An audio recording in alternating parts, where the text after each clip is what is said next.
Bom, gente, boa noite a todo mundo, obrigada por estarem aqui. Eu sou a Noemi Jaffe, para quem não me conhece, sou escritora, também sou uma das coordenadoras da Escrevedeira, e como eu sei que tem muita gente nova aqui, que nunca ainda conheceu a Escrevedeira, eu vou roubar 3 minutinhos dessa aula do Joca, né, que vai durar apenas 40 minutos, é uma amostra assim, de tudo que o Joca sabe, tem para ensinar para a gente. Vou apresentar um pouco para vocês o que é a Escrevedeira. A Escrevedeira é um centro cultural literário que oferece cursos, oficinas, guias de leitura, clubes de leitura também, 2 clubes de leitura, um de clássicos e um de contemporâneos. Todos os meses são cursos novos, nós temos as oficinas longas, né, para quem quer investir na sua formação mesmo, como escritor, ou para aprimorar a sua escrita de ficção ou de não ficção. Né, todos os meses a nossa programação muda, também a gente faz lançamentos de livros, palestras e várias outras atividades que é só assinar a nossa newsletter e vocês vão conhecer. A gente faz viagens literárias, leitura de originais, e várias outras coisas que estão todas ali no nosso site também, todo mês, várias surpresas, e quem assina a nossa newsletter ganha desconto na primeira compra e também recebe a nossa programação com antecedência, preferencialmente. Então, é isso, gente, para vocês conhecerem a Escrevedeira. E o Joca é um professor que já dá aula com a gente há muitos anos, né? Um dos primeiros professores a dar aula na Escrevedeira, desde que a gente começou em 2018, e hoje eu tenho a super alegria de estar aqui apresentando essa aula, que eu sei que vai ser muito boa, apesar de breve, e sobre o romance, né? Sobre esse mistério que é escrever um romance, e mistério sobre o qual o Joca me parece ter um domínio muito grande. E é sobre isso que ele vai falar agora. Então, bem-vindo, Joca, e estamos aqui para te ouvir.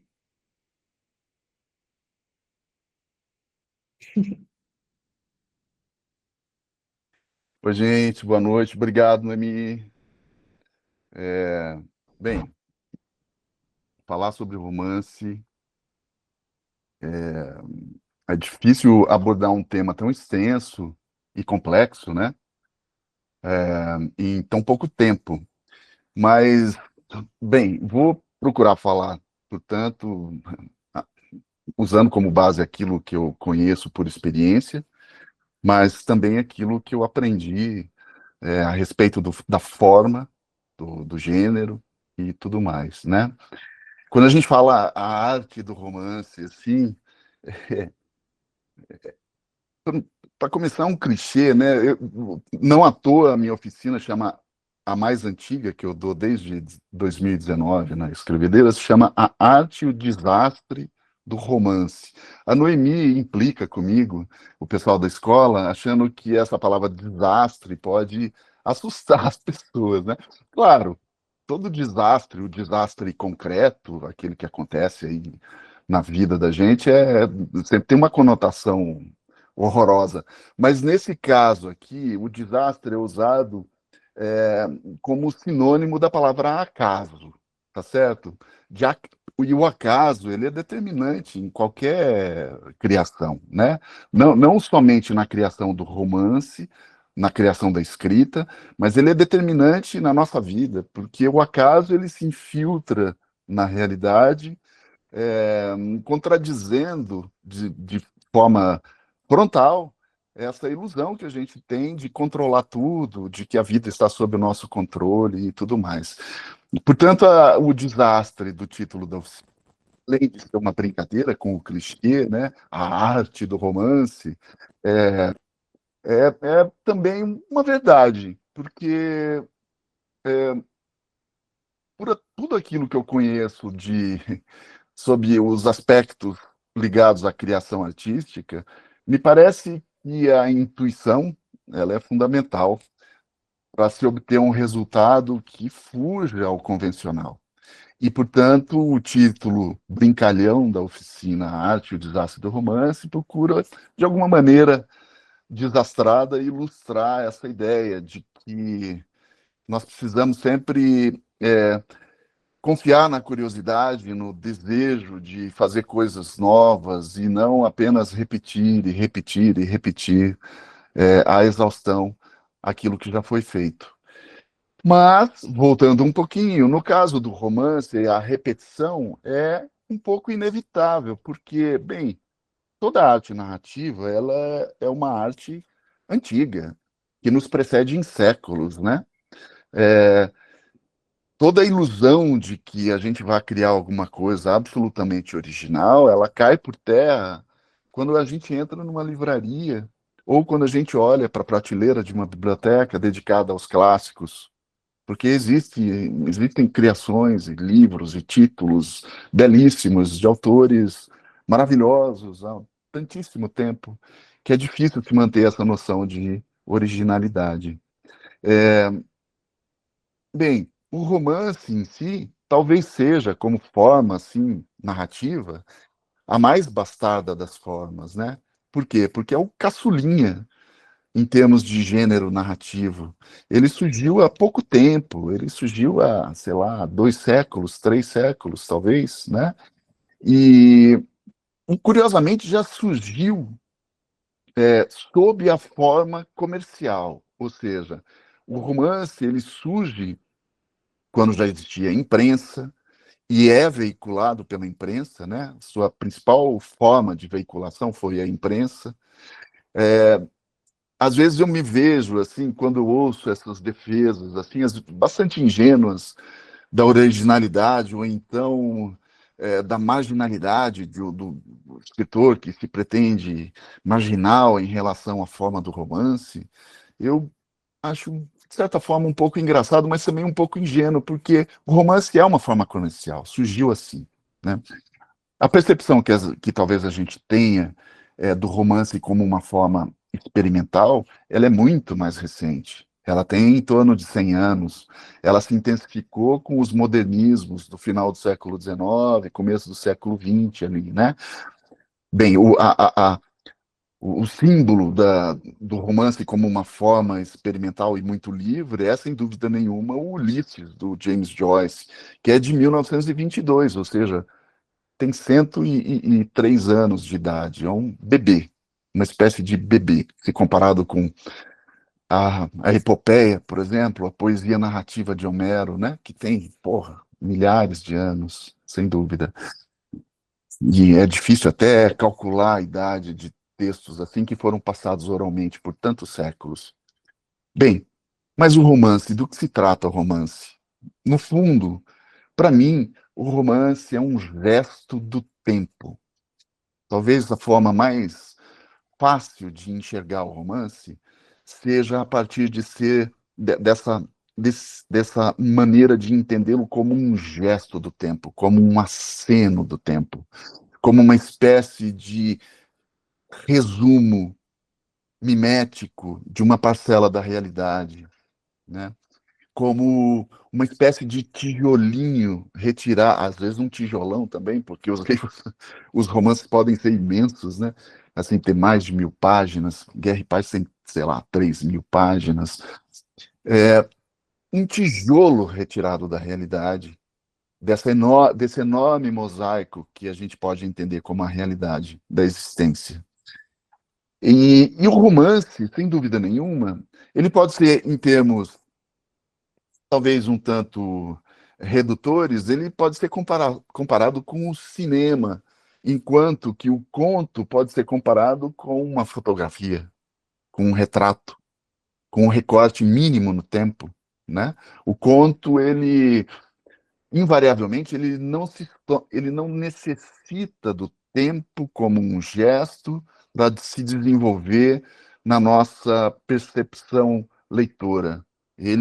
O conto ele se dá em breves pinceladas, sem se aprofundar demais, por exemplo, na psicologia dos personagens, na travessia dos personagens, na transformação dos personagens, que podem começar, sei lá, como uma criança e evoluir até a idade adulta, até a maturidade. O romance é um gesto do tempo também, no sentido não somente de, às vezes, explorar um grande recorte de tempo para contar uma história. Ele também é um gesto do tempo no sentido de que ele brinca com a temporalidade das narrativas, tá certo? Porque, poxa vida, um romance pode começar, onde começa uma história romanesca? Ela pode começar no final, né? O argumento e o enredo num romance são coisas muito distintas, muito, muito distintas. Um dos exercícios que eu adoro dar nas minhas oficinas de narrativa é justamente propor uma pequena sinopse, uma pequena história, um resumo de uma história, e depois tentar desenvolver essa narrativa de forma a desobedecer a ordem proposta naquela sinopse, sabe? Entendendo que uma coisa pode acontecer antes e depois, né? O desfecho ou o fato verdadeiramente importante da história tá, sei lá, no início e não no final. Ou seja, uma história pode ser contada fora da ordem, e é nesse sentido que o romance talvez seja a forma mais elaborada, exigente, de explorar a temporalidade.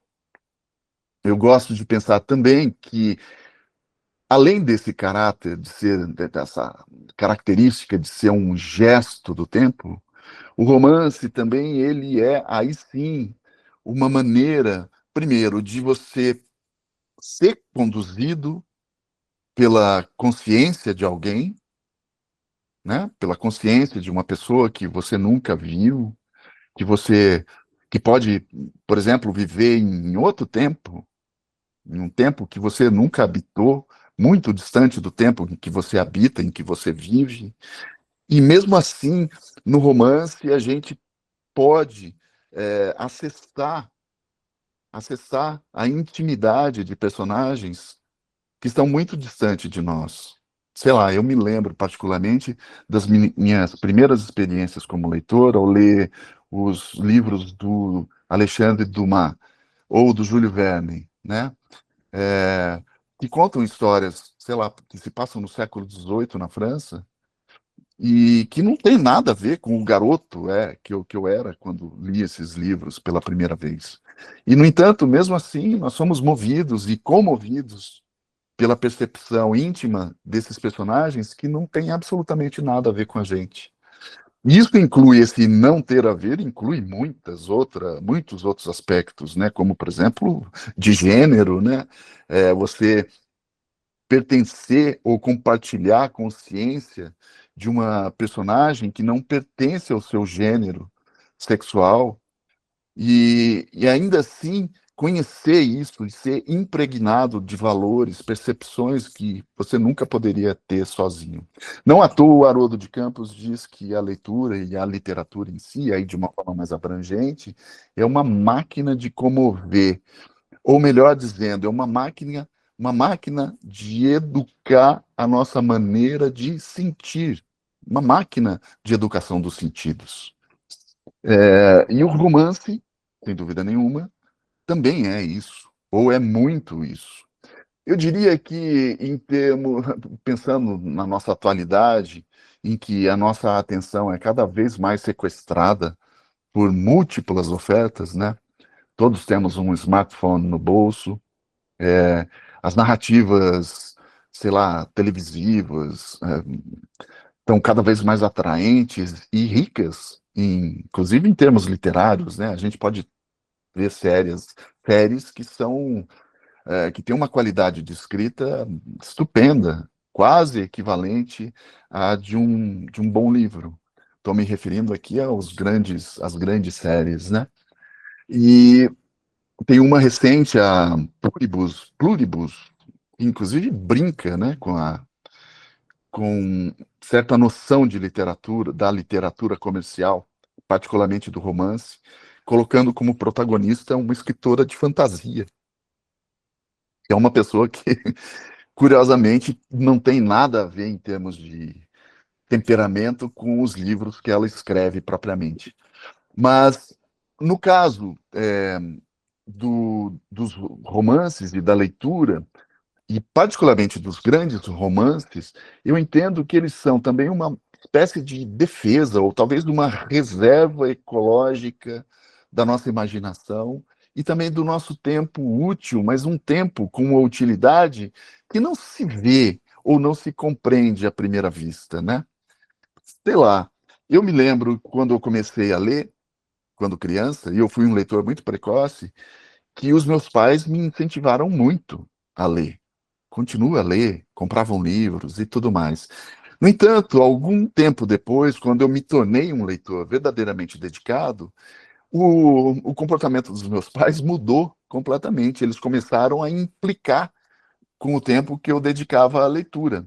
Porque, de repente, eles perceberam que aquilo ali me ocupava talvez tempo demais, segundo a percepção deles, e que eu não fazia absolutamente nada enquanto eu lia, né? Nada, o que seria esse nada? Sei lá, jogar bola, fazer alguma coisa de útil, né? Ir ao supermercado, comprar uma Coca-Cola, que seja. Mas, bem, o leitor não pode pensar assim e não consegue pensar assim. Porque não há nada que pareça ser mais útil ao leitor do que a leitura, particularmente quando ele foi ou ela foram fisgados por uma leitura absolutamente convincente. Bem, e eu posso dizer que talvez essa origem ligada ao comércio do romance como gênero literário tenha a ver com essa imersão que o romance como formato de escrita permita, né? Como permite. É, porque me parece que, é, é claro, no romance realista lá do século XIX, vamos pensar assim nos romances do Charles Dickens, né? Ou do Eça de Queiroz. Bem, esses romances, nenhum leitor abria a página do romance impunemente. Ele, quando começavam a ler, e esses livros, a gente precisa lembrar que foram inicialmente veiculados através da imprensa, como folhetins, ou seja, né, eu não sei agora exatamente como é que eles eram veiculados, qual a periodicidade desses capítulos, mas certamente devia haver uma periodicidade. E, pois bem, esses romances, ninguém começava a ler um romance do Dickens com a expectativa de meramente se distrair ou perder tempo. Não, o romance realista do século XIX, ele propunha o aprendizado de alguma coisa. Então, não Perfeito. era uma perda de tempo literal, como a gente pode entender quando se lê, por exemplo, hoje em dia, uma obra que seja mais escapista, que seja plenamente calcada na fantasia.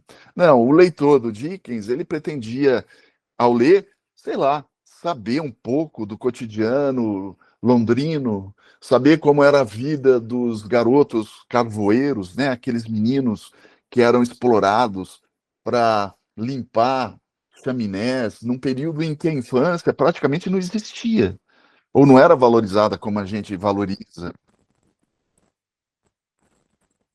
Sim, também podia ser uma mão de obra, né? Não no sentido de dar trabalho, mas de oferecer trabalho, oferecer mão de obra, de ser explorada. Pois bem, então lendo Dickens, você aprende tudo isso. Se, ao ler Moby Dick, do Herman Melville, talvez o romance fundador da literatura norte-americana, né, o mais importante, bem, há passagens imensas, longuíssimas de Moby Dick, que tratam da pesca baleeira, né, da caça à baleia, mas em termos técnicos, pragmáticos, quais as ferramentas que eram usadas nessa caça, como é que era a vida dos marujos marinheiros que embarcavam num baleeiro, o que que eles faziam, como era o funcionamento desses barcos. Esses grandes romances têm essa característica pedagógica, didática. Portanto, havia uma oferta implícita na leitura ao se ler um romance realista do século XIX, de que você não gastaria seu tempo impunemente e futilmente se dedicando ao entretenimento. Você certamente sairia com algum ganho.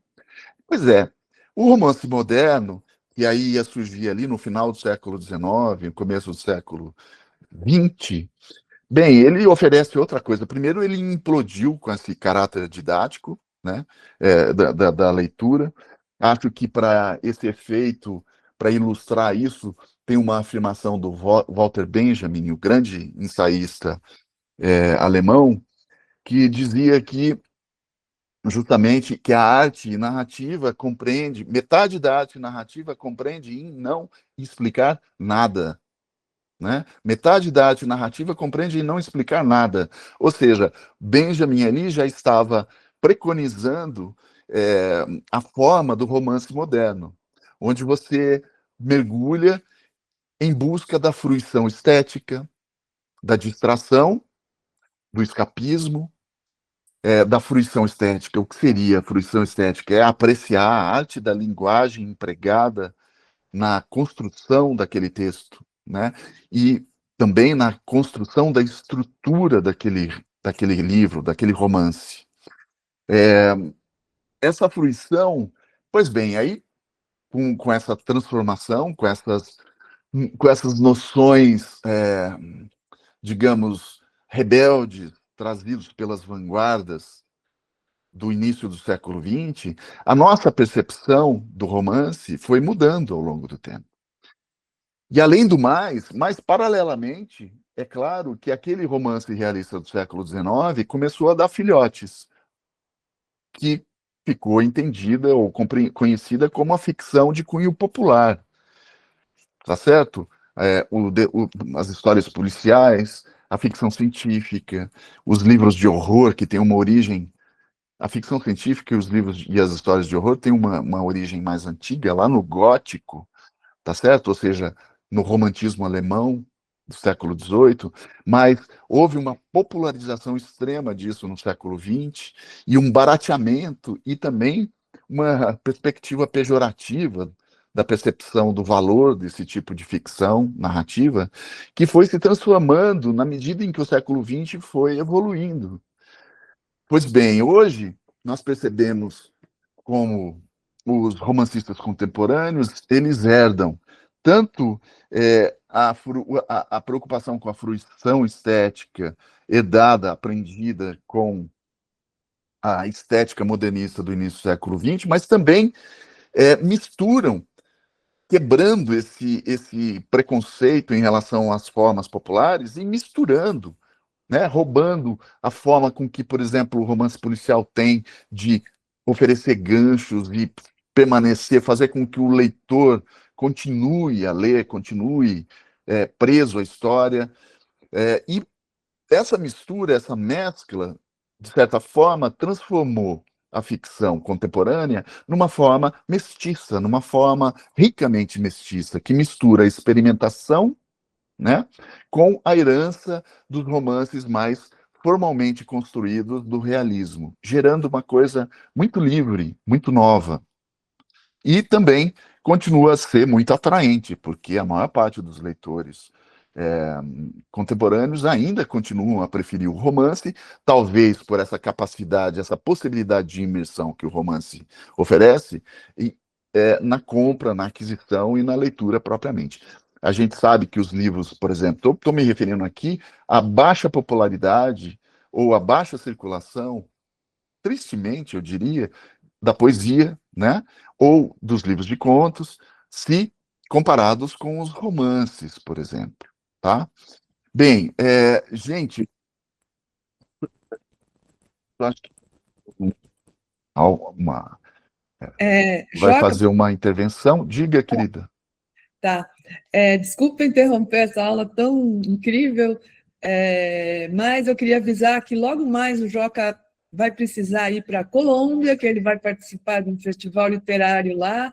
Então, ele vai falar por mais uns 10 minutos e depois eu mesma vou responder as perguntas que vocês tiverem, afinal de contas, também tenho um pouquinho de experiência nesse assunto de romance, não tanto Joca, e eu vou responder as perguntas que vocês tiverem, mas antes eu queria dizer que o Joca vai dar 2 cursos sobre romance agora, a partir de fevereiro, na Escrevedeira, que são as oficinas, justamente aquela que ele estava comentando, a arte e o desastre do romance, que é uma oficina de 16 aulas em que ele analisa minuciosamente os livros que vocês já tenham guardados ou que estejam escrevendo, analisa o projeto de vocês, dá uma devolutiva super profunda, e também que é um curso com apenas 15 vagas, então um curso bem exclusivo, justamente para ele poder dar essa atenção, e além disso também a oficina Onde Começa o Romance, em que ele parte mesmo do início desses recursos que são necessários para quem quer escrever um romance e para quem quer conhecer melhor todas os truques, né, da escrita do romance. E como para homenagear essa aula aqui do Joca hoje, a gente está oferecendo um cupom de 15% para quem comprar algum desses 2 cursos até amanhã, tá? Até o dia 29 de fevereiro, de janeiro, desculpem. Até o dia 29 de janeiro, até amanhã. Então, Norberto, você tem o card aí para colocar? O cupom é JOCA15 em minúsculo, tá? Para vocês adquirirem o curso. E o Joca vai falar mais uns minutos e depois eu vou estar aqui disponível para as perguntas que vocês quiserem fazer.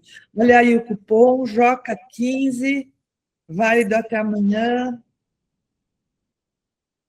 nas 2 oficinas. Tem as datas aí? Volta nas 2 oficinas, Norberto. Onde Começa o Romance, de 24 de fevereiro a 19 de maio, e a Arte e o Desastre do Romance, 12 de fevereiro a 28 de maio. Tá? Uma começa antes do Carnaval e a outra começa depois. Então, pode continuar, Joca. Bem, obrigado, Noemi. Ó, só complementando o que a Noemi disse, então, a arte, onde começa o romance, é para quem está ali hesitante, começando o primeiro romance, oferece um exercício a cada semana, tá certo? Ocupa 12 aulas, né? E esses exercícios, todos os alunos produzem respostas a esses exercícios, e eu comento isso por escrito, e na aula a gente debate entre todos, né? Todo mundo lê e a gente debate o resultado.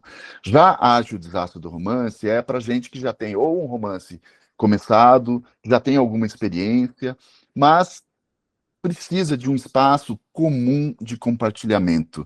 Talvez a coisa mais fundamental da Arte e o Desastre e o Romance seja a capacidade que essa oficina, que já está na sua 11ª, vai ser a 12ª edição, a sua capacidade de criar comunidade. Comunidade. Então, eu sou assim um controlador de tráfego, sabe? Como o marronzinho aqui na cidade de São Paulo, aquele cara que fica ali na rua controlando o tráfego, e porque todo mundo, todas as pessoas, todos os colegas na turma, e somos todos colegas, trabalham em prol do texto alheio. É uma oficina que entende que o texto é o rei, o texto está no centro da atenção de todo mundo e cada um se dedica ao texto do outro com máxima entrega. É super incrível o que acontece na Arte e o Desastre do Romance. Bem, eu falei um pouco lá sobre o romance como forma, como gênero, agora eu vou falar um pouco sobre escrita, né? Como é que a gente escreve um romance? Pois é, eu sempre digo que um romancista, ele é aquele camarada, tipo, sei lá, esses medalhistas de natação olímpicos, sabe? Que, sei lá, o Mark Spitz, eu sou antigo, né, gente? Eu não vou me lembrar de nenhum nadador mais recente, mas o Mark Spitz era um cara que me fascinou na infância, e antes dele ainda o Johnny Weissmuller, porque o Johnny Weissmuller foi o Tarzan do cinema, e foi campeão olímpico antes de ser o Tarzan, antes de se tornar um agente do colonialismo. É, pois bem, o romancista ele é um pouco um nadador que mergulha numa piscina, sai de lá com a medalha de ouro de natação, né? E quando vai novamente pular na piscina, ele nem ao menos sabe se sabe nadar, né? Se ainda sabe nadar. Por quê? Porque cada romance é um romance. Cada romance é um quebra-cabeça muito particular que nós, como romancistas, como escritores, precisamos aprender como se escreve. Ele exige que a gente o aprenda antes de escrevê-lo, né? Então, cada um é um desafio. E vocês podem achar que eu estou exagerando aqui, mas não. Quanto eu já publiquei alguns, sei lá, 8, 9 romances, já escrevi, mas dentre esses 9 romances, certamente outros muitos ficaram pelo caminho, porque eu nunca consegui escrevê-los, eu nunca entendi como eles funcionavam a ponto de conseguir terminar a sua escrita. Pois bem, assim é um romance. Ele parte como uma espécie de vibração que o mundo, que a realidade do mundo nos emite, né? Essa vibração é como se fosse um pequeno pedaço que se destaca do todo e cai em cima da nossa cabeça, como aquela maçã do Isaac Newton, né, que puf, caiu na cabeça dele, e que nos move, nos provoca a fazer alguma coisa em relação a isso, a essa maçã, a esse tijolo que cai da realidade, a esse azulejo que compõe esse painel, esse mosaico, que sai de lá quietinho, quietinho e cai na nossa cuca e exige que a nossa sensibilidade forneça uma resposta. Bem, tem um texto incrível do filósofo brasileiro tcheco, ou tcheco-brasileiro, Willem Flusser, onde ele diz que um texto, ele só é um texto, passa a ser um texto, quando ele é escrito. A não ser, enquanto uma ideia qualquer, uma história que nós precisamos contar, uma história que pode ser calcada na nossa experiência, e essa noção de experiência é uma coisa muito vasta, porque a experiência pode ser algo que surge de nós, daquilo que nós vivemos, e a gente vê muitas obras de autoficção que trabalham com isso, com fatos, com episódios reais ou autobiográficos que acontecem com alguém, e esse alguém precisa transformar isso num texto narrativo. Mas também a experiência é tudo. A experiência é aquilo que a gente aprende de outras maneiras também. É aquilo que a gente pesquisa, né? Afinal de contas, não vá começar a escrever um romance sobre a Revolução Francesa se você não sabe nada da Revolução Francesa, né? Você precisa pesquisar a Revolução Francesa, entender a Revolução Francesa de tal modo a ponto de você poder abandonar tudo aquilo que você sabe para então começar a inventar a Revolução Francesa particular que vai ser tratada no teu romance. Mas isso, pesquisa, também é experiência. A gente não sai da nossa vida, no nosso campo sensível, para pesquisar, para entender, para estudar alguma coisa e depois retorna para escrever um livro. Não, faz parte da nossa experiência. E aquilo que a gente vê, ouve, falar, ouve dizer, e aquilo que nos contam também. Quando a gente se torna um pouquinho mais conhecido como escritor, uma coisa que passa a acontecer o tempo todo, a Noemi está aí certamente para concordar, para corroborar essa ideia, é alguém vir te contar algo que você precisa escrever, e aconteceu algo comigo que você precisa escrever, né? Pois é, por quê? É porque eu, como Flusser entende que aquilo que está dentro da nossa cabeça, dentro dessa nossa experiência intransferível, só pode ser transferido a partir do momento em que é escrito. E é disso que trata escrever um romance, em transformar a virtualidade de uma ideia em um texto, em algo legível, em algo que existe concretamente no mundo, que passa a ter sua vida, sua existência, sua realidade.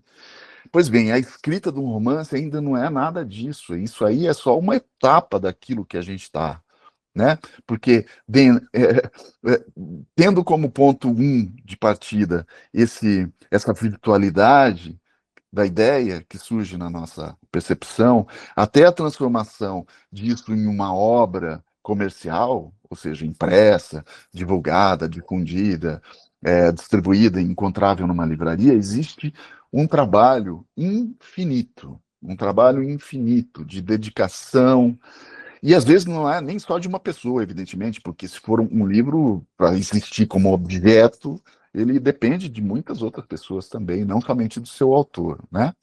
É claro, às vezes um autor pode fazer tudo de cabo a rabo, mas, em geral, depende de bastante gente. Agora, o texto em si, mesmo o texto em si, não depende somente do seu autor, depende também do preparador de texto, do editor, do revisor, etc. Mas o que depende exclusivamente de nós, autores, colegas, romancistas, é a ideia e a disposição para se transpor da virtualidade do inexistente, do pensamento, do sentimento, da sensação, para o texto, para uma coisa concreta que existe no mundo, né? Bem, para isso, como fazer isso? Há muitas maneiras.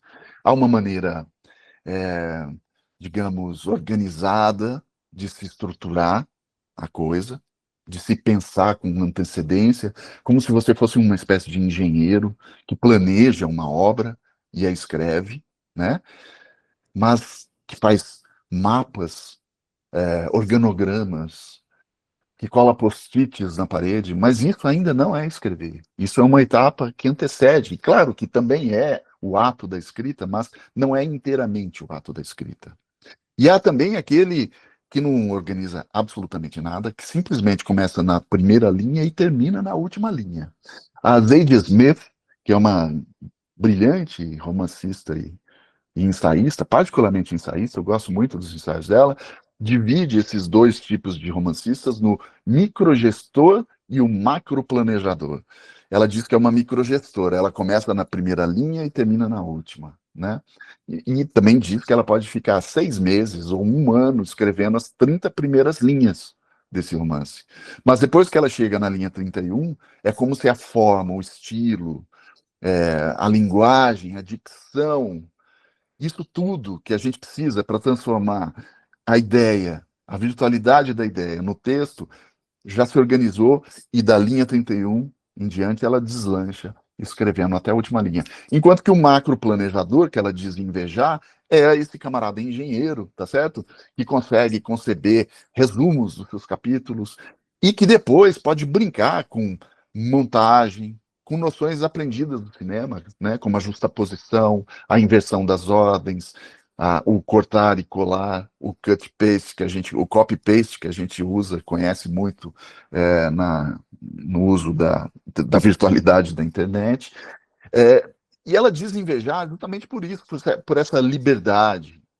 Mas planejar um livro não é também escrever um livro. Escrever propõe muitas particularidades, quase sempre calcadas na intuição e na nossa capacidade de liberdade, de se libertar das amarras e de inventar e de obedecer ao nosso íntimo e obedecer, inclusive, a coisas que, quando acontecem, às vezes são tão estranhas e tão maravilhosas que a gente pode até mesmo achar que são sobrenaturais.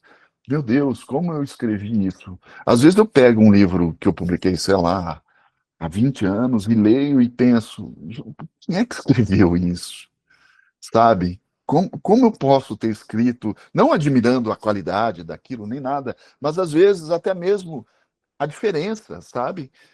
Do que está naquilo, não somente a diferença estilística, textual, da prosódia, da maneira de escrever, mas também a diferença em relação às coisas, à percepção, aos meus sentidos, a maneira com que eu entendo, compreendo e metabolizo a realidade que eu procuro reproduzir nos textos, nas narrativas. As minhas preocupações, as nossas preocupações vão se transformando ao longo do tempo. Então, quando eu olho um livro, um texto antigo, eu olho e penso, é como mais ou menos aquela sensação parecida que a gente tem quando vê uma fotografia nossa, um retrato muito antigo, e você olha aquilo com certa. É uma vergonha alheia, com o adendo de que se trata de você mesmo, né? É uma estranha vergonha alheia de si mesmo. Olhar o texto e a fotografia e falar, poxa, mas por que eu estou usando essa gola cacharel, com esse cacharel amarelo, com essa calça boca de sino, esse corte de cabelo? Bem, enfim, é mais ou menos assim. E também não é, porque aquilo somos nós, ou um momento passado, ou aquilo representa o que fomos, de alguma maneira.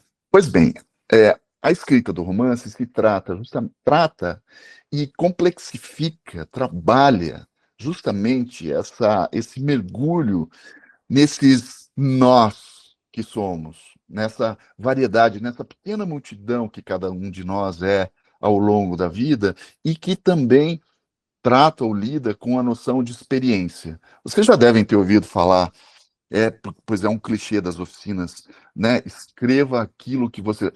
Como é que eu escrevo um romance?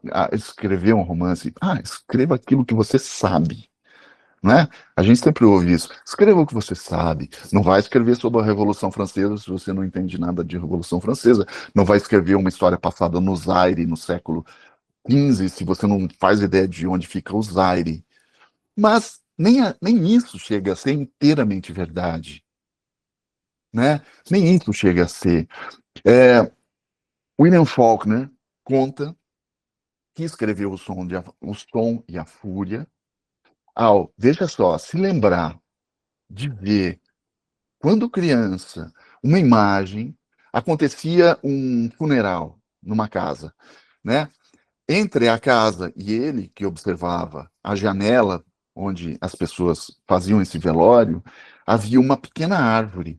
Nessa árvore havia algumas crianças que estavam em cima dessa árvore e elas estavam olhando pela janela lá, em terceiro plano, o velório que acontecia.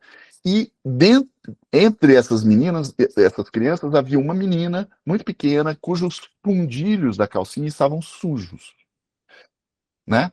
E Faulkner diz que escreveu O Som e a Fúria para entender por que os fundilhos estavam sujos, por que aquelas crianças estavam ali em cima daquela árvore, observando pela janela de uma casa de gente rica, que celebrava, de certa forma, o rito fúnebre de alguém.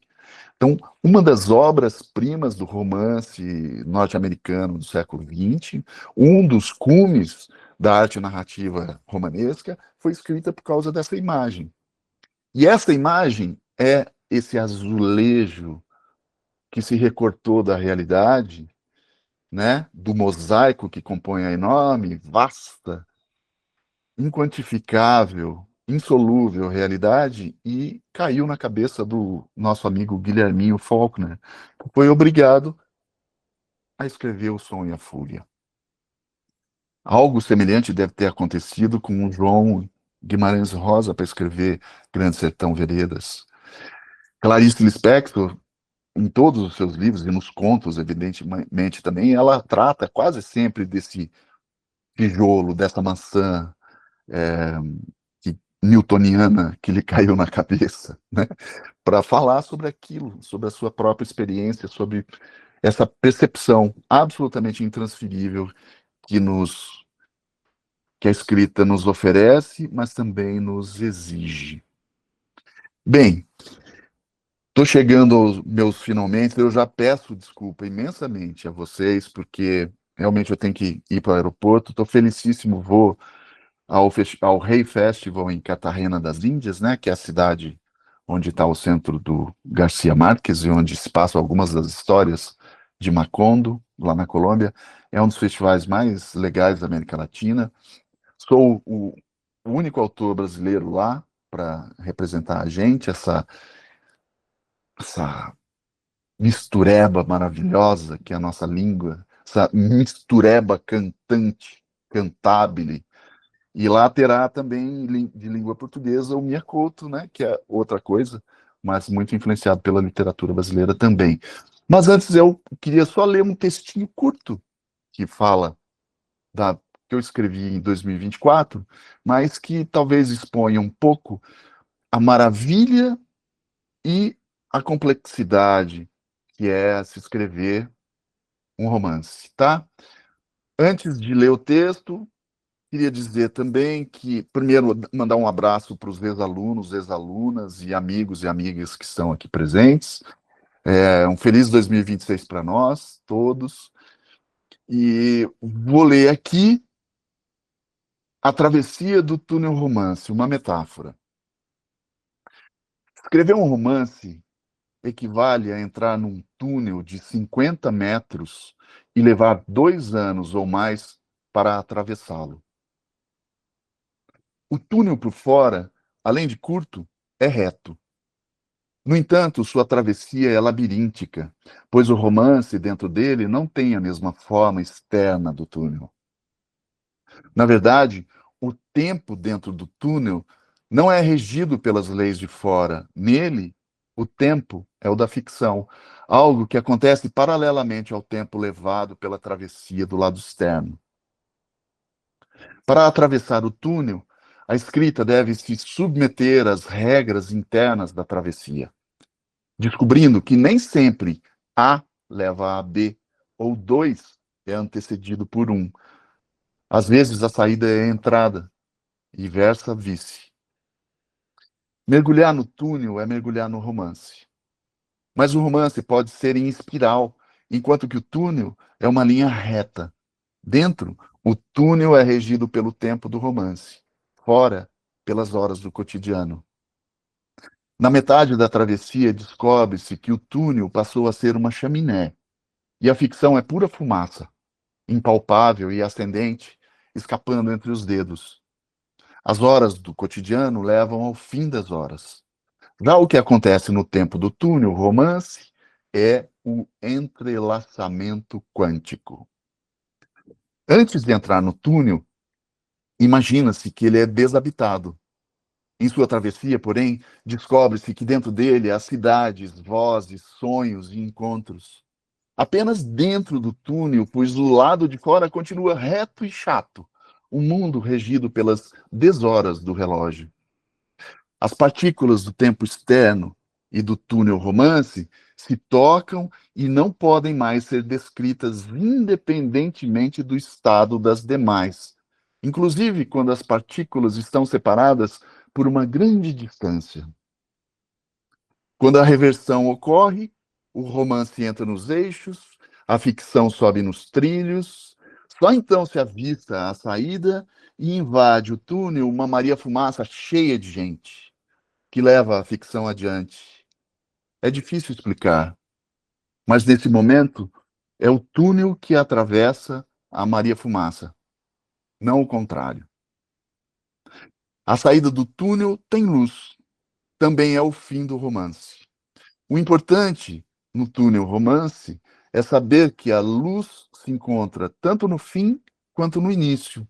E no meio temos apenas o acaso, ou o desastre do romance. Algo a ser evitado a todo custo. Bem, muito obrigado. Obrigado, Noemi. Obrigado aos amigos, colegas da Escrevedeira. Obrigado a vocês que compareceram aqui. E a Noemi vai fazer esse favorzaço, porque ela é muito querida, é muito minha amiga querida, de responder algumas perguntas aí. E vocês sabem, né? A Noemi é a Noemi. Então, beijo, nos vemos. Espero Boa viagem, revê-los e revê-las em uma das oficinas, tá bem? Grande bom festival abraço. para você, um beijo, Obrigado, beijo. tchau. Bom, só lembrando, antes de eu responder as perguntas de vocês, né, dos 2 cursos que o Joca explicou bem melhor do que eu, onde começa o romance, a arte e o desastre do romance, até amanhã com desconto de 15% com o cupom Joca15, tá? Tá aí, todas as informações estão aí, é só vocês entrarem no site, procurarem um dos 2 cursos dele e entrarem com esse cupom. Bom, deixa eu ver, acho que a Neide tem uma pergunta. Pode falar, Neide. Está sem som.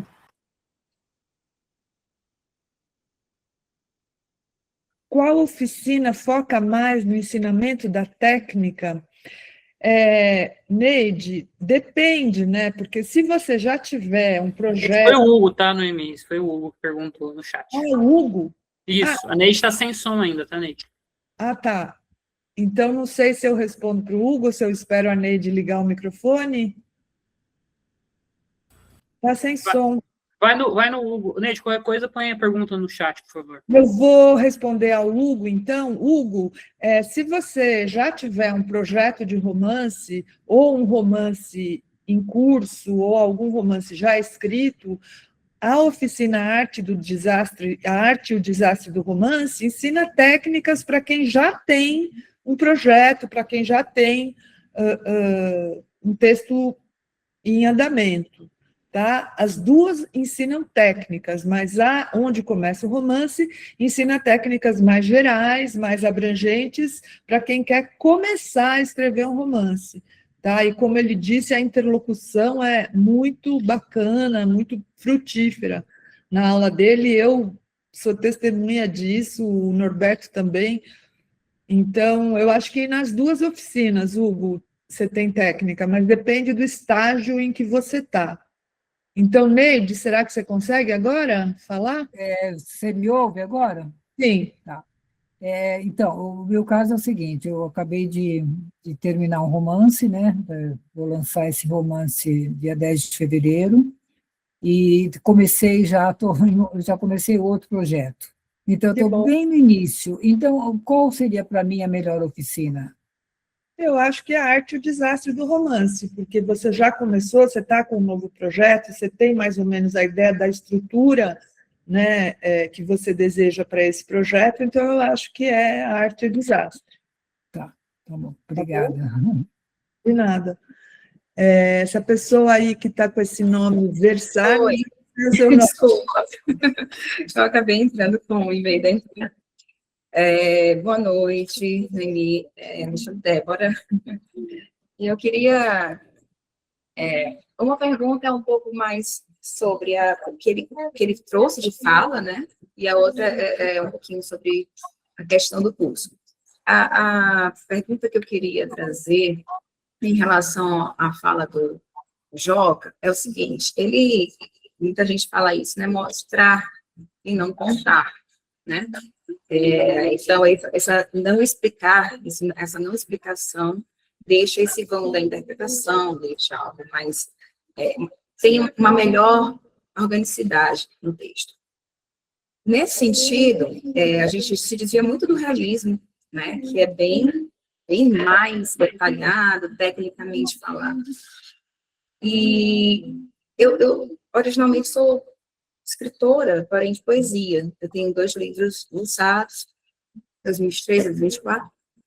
E aí, quando eu fui começar a escrever a romance, prosa, eu pensei assim, aqui não é poesia. Aqui eu vou, né? E apesar de ter muita literatura mais moderna, eu fui pega pela minha idade. E eu tinha a minha primeira memória de escrita, esses clássicos de escola. Eu acho que eles voltaram com uma força muito grande quando eu fui escrever, porque fez parte da minha Constituição. E aí eu fiquei com uma pergunta, e depois que eu fui estudando mais técnicas, eu fiquei com uma questão. A prosa hoje, ela de alguma maneira se aproxima com esse impacto que a poesia causa, do não dito, porque a poesia, ela abre, né? A poesia, ela é ampla, e ela traz um dito, mas ela abre um campo enorme de interpretações, de sentimentos, é um sentir pensar. E muita gente fala, não, poesia é poesia, e eu acredito, poesia é poesia, prosa é prosa, romance é romance. Mas existe hoje, na sua opinião, uma maior intersecção desses 2 estilos literários? Ou é algo ainda muito não conversado?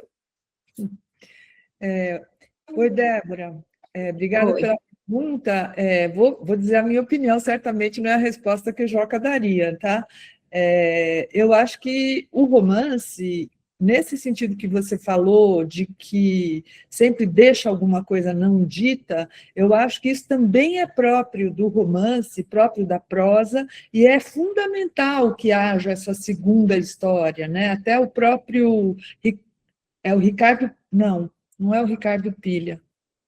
É o Ricardo Pilha mesmo, que diz na teoria dele sobre o conto que todo bom conto, ou toda boa história, precisa conter uma segunda história, né, que responde a uma pergunta que o leitor fica constantemente fazendo, que é, por quê? Né? E essa é a segunda história que o conto ou o romance está sempre contando, né? Ele precisa que o leitor fique constantemente num estado de suspensão, pensando, né, o que é que vai acontecer, o que é que está acontecendo por baixo dos panos, quais são as intrigas que estão sendo armadas, quais as contradições que esse gesto do personagem está insinuando, tal. Então, nesse sentido, eu acho que tanto a poesia como a prosa tem muito a necessidade desse não dito. Agora, sobre a entrada da poesia, da linguagem poética no romance, ela é bastante presente, dependendo do romancista. Você pega um romance como Grande Sertão Veredas, do Guimarães Rosa, é um romance muito poético, em que ele faz uso de vários recursos que vêm da poesia, por exemplo, as aliterações, a métrica, né? As frases dele têm uma métrica, tem rima, tem um cuidado muito grande com a pontuação, com as imagens, e tem muitos outros romancistas, que eu diria hoje também, que se valem de recursos poéticos para a sua prosa, né? A Leda Cartoon, por exemplo, ela escreve, na minha opinião, romances em prosa poética, né? Que são fragmentários, são imagísticos, tem muita metáfora, né? E tem outras pessoas também que trabalham com prosa poética, que é uma corrente não tão explorada aqui no Brasil ainda, não tem muito espaço para isso, mas que eu acho que... Eu fico feliz em saber, porque eu queria juntar esses saberes, né? Uhum. Obrigada, a tua resposta para mim foi muito, muito, assim, respondeu de fato. Ah, E a pergunta sobre o curso, eu também vou ter que sair, é o seguinte, tem correção dos textos dos exercícios, certo? certo. Tá, eu queria saber, é feito pelo próprio Joca ou tem uma pessoa assistente que faz a correção? É pelo próprio Joca. Entendi. Joca tem uma leitura, assim, cerrada do texto, ele vai ponto a ponto, é muita dedicação, que eu não sei onde ele encontra tempo, mas ele encontra. Certo, é porque eu gosto quando é o próprio interlocutor que corrige, eu sei que nem sempre é possível, né? Uhum. Porque aí a gente vai saber que aquela linguagem da aula vai para correção. Então, eu gosto desse estilo. Então, obrigada. Viu, Noemi? De nada, Débora. Tudo de bom. Frederico.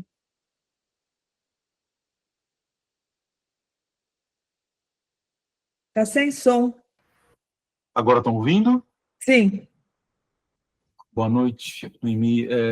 Uma dúvida não, assim, baseada até na pergunta que foi feita antes.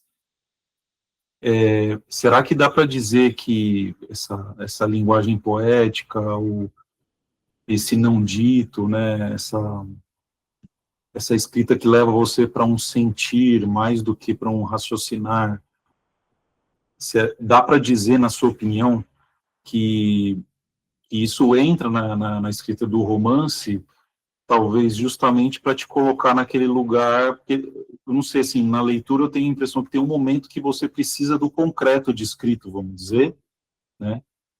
Mas tem coisas que precisam ser ditas que eu acho que talvez o recurso poético ele te leva para um sentir nesse exato momento. Estou dizendo isso como se fosse algo super separado, mas acho que os Guimarães, por exemplo, o Rosa, ele faz muito bem isso, assim. Você vê o que é descrito, que é concreto do mundo, mas tem um jeito poético de dizer aquilo que você, sem se dar conta, você entra no sentir. Não sei se faz sentido o que eu estou dizendo, assim. Então, Frederico, vou falar pela minha experiência, mas acho que o Joca daria uma resposta parecida. O trabalho de escrita de um romance é uma mescla muito equilibrada entre sentimento e pensamento, sabe? E eu acho que isso independente dos recursos poéticos que você usa, porque mesmo que você esteja escrevendo um texto mais direto, mais objetivo, mais, sei lá, agressivo, né, que não seja poético, se você se envolve realmente com o que você está escrevendo, você sente o que o personagem está sentindo. Você sente medo, você sente raiva, você sente dor e alegria e prazer, e até prazer sexual você é capaz de sentir enquanto você está escrevendo, de tanto que você entra na vida daquilo que você está escrevendo, né? Você quer que os seus personagens, sei lá, se tem alguém ameaçando, você quer que ele sinta medo. Como que você vai expressar o medo do personagem se você não for capaz de sentir o medo que ele sente? Né? Ao mesmo tempo, para você transformar esse sentimento tão fundo em escrita, você vai precisar de muito pensamento e de muito esforço de construção e arquitetura, e engenharia e costura, né? O escritor tem que ter todas as profissões ao mesmo tempo, é costureiro, engenheiro, arquiteto, músico, tudo que tem a ver, né, com essa coisa estrutural, de montar uma estrutura. Você precisa de muito cérebro para isso. Tá bom? Murilo, de nada. Murilo. Bom, tá dando pra ouvir, não? Alô? Alô? Alô, tá dando pra ouvir, não? Mais ou menos. Tenta falar bem alto. É o seguinte, eu gostaria de saber como vai funcionar essa coisa do arte, desastre do romance, que ele falou que ele seria uma espécie de radialista entre a gente e que a gente veria as peças uns dos outros, porque o que eu estou precisando, eu sinto, é meio que essa curadoria, assim, de ver em outros textos. Eu estou no meio de um texto já e não sei, ele olharia cada texto individualmente, não? A gente se ajudaria? Como seria? Como funciona isso?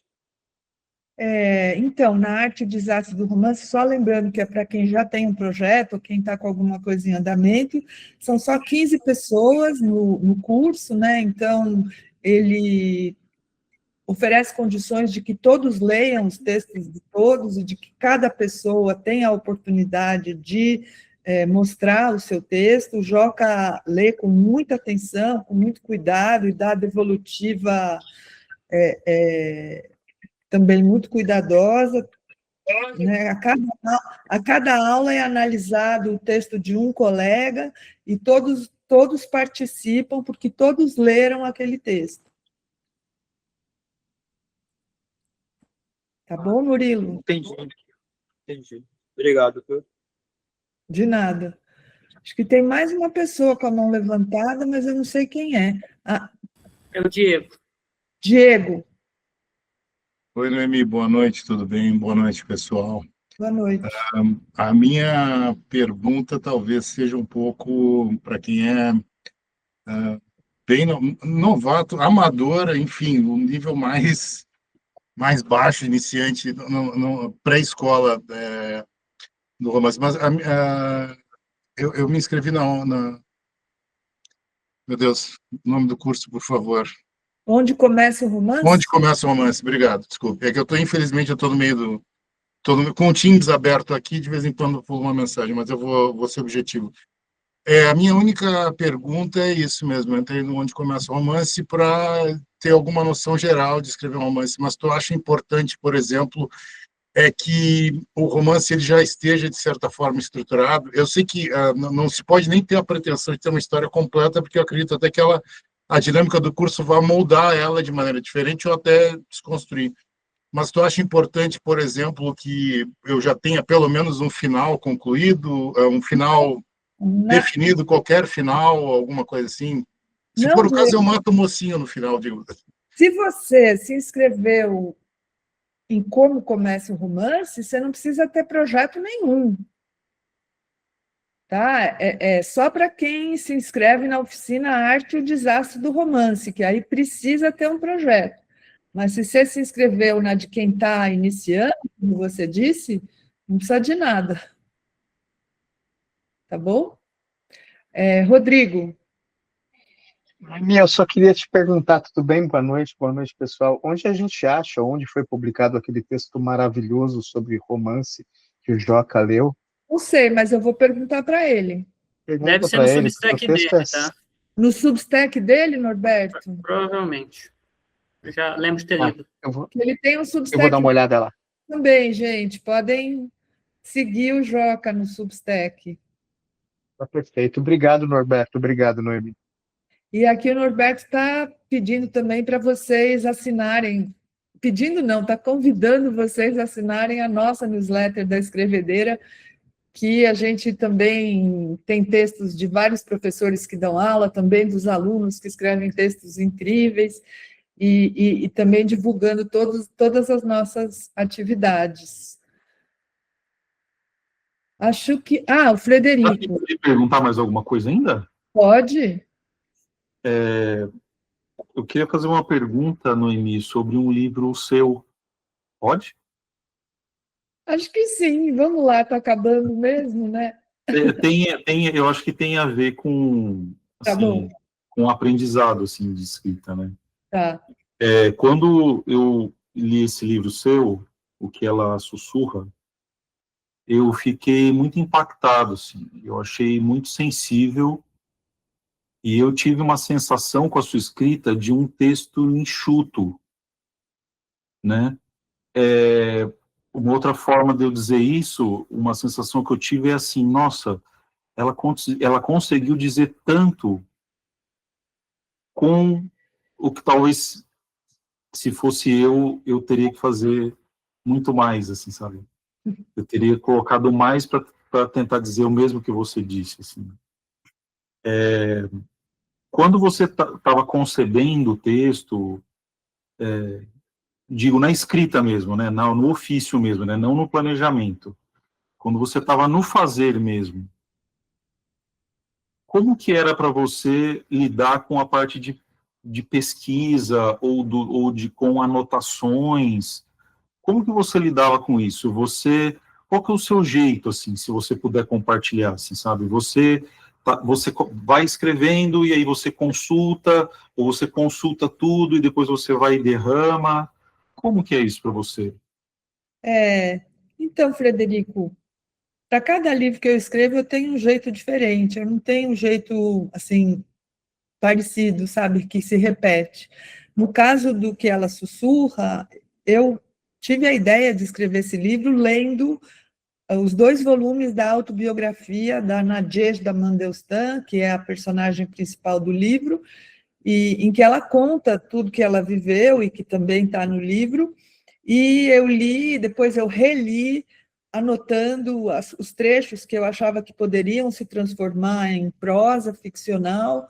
Aí depois eu passei todas as anotações que eu tinha feito no livro para cartões e eu ficava colando tudo na janela. Depois eu entrevistei uma mulher que conhecia tudo. Ah, não, esse daí já é outra coisa, estou confundindo.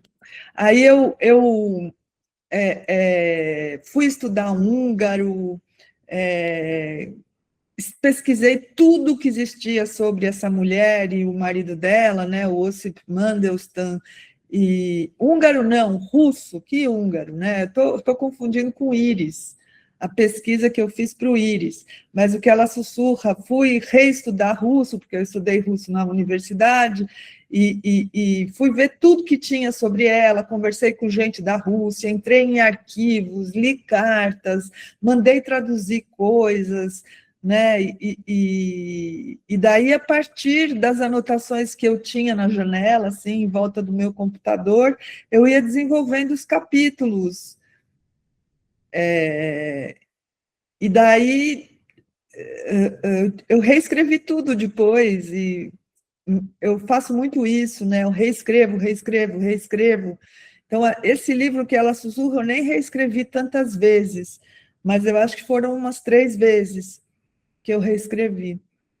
Então, era isso, eu fiz uma pesquisa bem profunda antes, mas eu continuei pesquisando durante.